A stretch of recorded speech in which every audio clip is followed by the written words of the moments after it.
semuanya, kembali lagi bersama saya Rini, juga bersama Rini, dan hari ini kita akan membahas satu pose di series Gerakan Dasar Yoga. Jadi saya bikin series namanya Gerakan Dasar Yoga. Nah, hari ini posenya adalah Child Pose. Child Pose itu adalah salah satu pose yang akan sangat sering kita jumpai di kelas yoga, baik virtual maupun di studio, kelas reguler. Nah, dan manfaatnya itu banyak sekali. Sayangnya saya menemukan atau ketemu dengan beberapa teman-teman yang agak susah melakukan child pose. Nanti akan kita bahas lebih detailnya. Nah, child pose sendiri tuh manfaatnya banyak sekali. Pertama adalah memanjangkan spine atau tulang belakang. Jadi sifat gerakan dasar yoga yang sifatnya menekuk tubuhnya ke depan, itu tujuannya adalah memanjangkan spine. Lalu kenapa sih si spine ini harus dipanjangin atau harus dilenturkan? Tulang belakang itu menyangga hampir sebagian besar organ vital dalam tubuh kita. Jadi itu kenapa dia perlu dipanjangkan, perlu dilenturkan. Yang kedua adalah sebenarnya itu banyak banget ya teman-teman bisa googling manfaat dari child pose. Tapi saya rasa penting untuk saya sampaikan karena kadang-kadang tuh kalau kita cuman sekedar lewat aja. Tapi ketika kita tahu betul manfaatnya, kita jadi melakukan posenya secara maksimal tanpa harus kita paksa tubuh kita. Nah, yang keberapa tadi? Yang kedua adalah secara tidak langsung memijat perut. Saya pribadi tuh sering banget bloating atau gas berlebih di dalam perut. Perutnya tuh memproduksi gas yang berlebih karena satu dan lain hal. Biasanya tuh karena kebanyakan makan serat, kemudian jajan sembarangan. Nah, itu biasanya perut saya banyak gasnya. Nah, untuk menghalau gas-gas itu datang dan cepat pergi adalah salah satunya dengan child pose. Yang ketiga adalah memberikan efek relaksasi. Orang yang udah pernah yoga pasti tahu banget bahwa child pose itu sangat membuat kita rileks. Nah, terutama untuk extended child pose ya. Ketika tangan kita ke depan, rongga dada kita terbuka sedikit lebih lebar sehingga oksigen yang masuk itu lebih banyak dan kita bernafas lebih nyaman. Yang terakhir, jadi saya highlight ada 4. Yang terakhir adalah stretch di bagian pergelangan kaki, kemudian di paha belakang, dan di bagian hips. Ini memang nggak terlalu intens, tapi cukup membantu terutama untuk kita yang kaku. Nah, mungkin teman-teman di rumah, apa sih child pose itu? Dan tadi ngomong-ngomong child pose itu apa sih? Kita praktekin. Child pose itu biasanya dilakukan dari posisi tabletop. Jadi dari tabletop seperti biasa, bahu sejajar pergelangan tangan, kemudian pinggul sejajar lutut. Nah, dari sini kita akan diminta untuk membuka lututnya selebar matras. Sebenarnya nggak harus selebar matras. Kalau di kelas saya biasanya bilangnya perutnya berada di antara paha. Cuman mungkin kalau menggunakan bahasa tersebut mungkin orang bingung. Tapi kalau teman-teman bisa buka selebar paha atau buka selebar matras biar nggak usah lama. Nah, dari sini satukan ibu jari, kemudian taruh punggung kakinya di matras, dorong pinggulnya ke belakang sampai ketemu dengan tumit, lalu tangannya ke depan dan taruh keningnya di matras, lalu bernafas inhale dan exhale. Di sini teman-teman bisa lihat sendiri kalau posisi ini memanjangkan tulang belakang. Kemudian sedikit tertekan di bagian perut sehingga tadi manfaat yang kita sebutkan itu terasa di tubuh.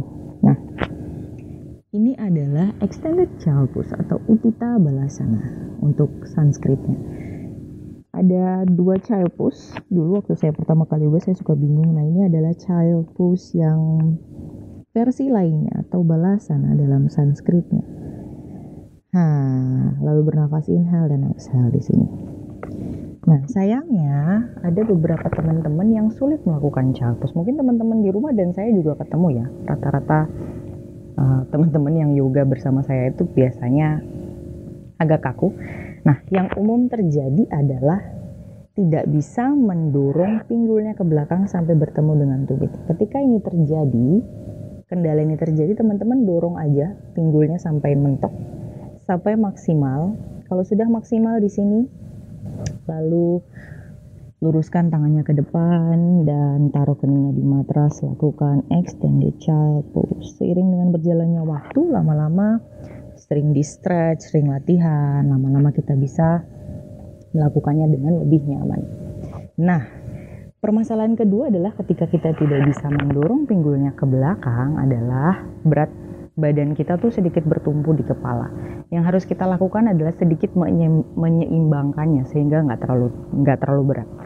Saya punya handuk di sini, ini handuk mandi biasa. Kalau teman-teman di studio yoga bisa pakai blok. Saya lipat seperti ini, jadi udah mirip-mirip blok lah ya.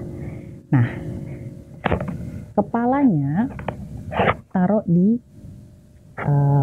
handuk atau di yoga block. Jadi lakukan saja child pose maksimal segini, oke. Kemudian luruskan tangan dan taruh keningnya di matras. Kalau di sini sudah nyaman, saya rasa sudah nyaman sih karena ini sudah lebih enak, kepalanya udah nggak terlalu berat.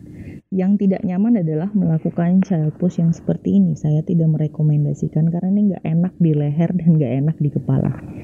Jadi lakukan extended child pose. Lalu bernafas, inhale dan exhale di sini. Dengan memberikan handuk atau yoga block di depan, kita juga memberikan space lebih besar biar kita bernafasnya lebih nyaman. Nah, itu adalah dua hal umum yang sering saya temukan kendala-kendalanya. Yang ketiga adalah teman-teman yang lututnya sakit banget.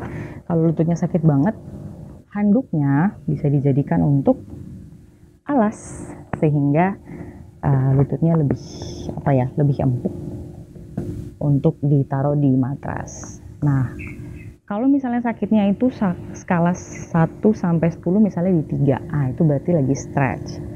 Tapi kalau misalnya skala sakitnya itu 5 dan ke atas, saya tidak menyarankan teman-teman untuk melakukannya. Kenapa?